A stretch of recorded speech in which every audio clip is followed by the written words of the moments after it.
আসসালামু আলাইকুম, সকলে কেমন আছেন? আলহামদুলিল্লাহ সকলে ভালো আছেন, সুস্থ আছেন।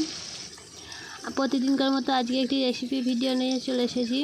আজকের রেসিপিটা হচ্ছে মাছের ডিম কিভাবে ভাজলাম সেটাই আপনাদের সঙ্গে শেয়ার করব। এখানে মাছের ডিম অনুযায়ী পেঁয়াজ 3টে পেঁয়াজ কেটে নিয়েছি। এবারে এতে দিতে হবে লঙ্কা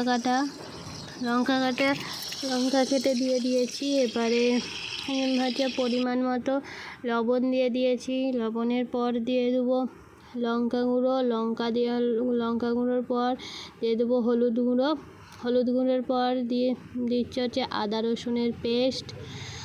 রসুনের পেস্ট দেওয়ার পরে দিয়ে দেবো পরিমাণ মতো জিরে গুঁড়ো, পরিমাণ মতো ধনে গুঁড়ো, সব মশলা দিয়ে দেবো। তারপরে এতে দিয়ে দেবো বেসন।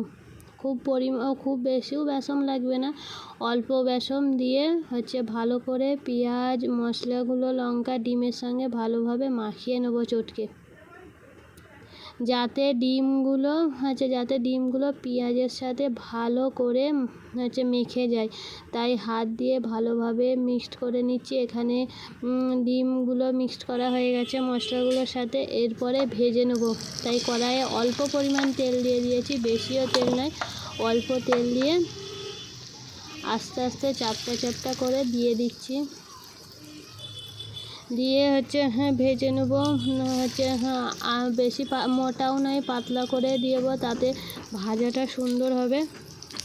এখানে দিয়ে দিয়েছি চ্যাপটা করে। এক পিঠ হয়ে গেছে, এরপরে এতে উল্টে অপর পিঠও ভেজে নিচ্ছি।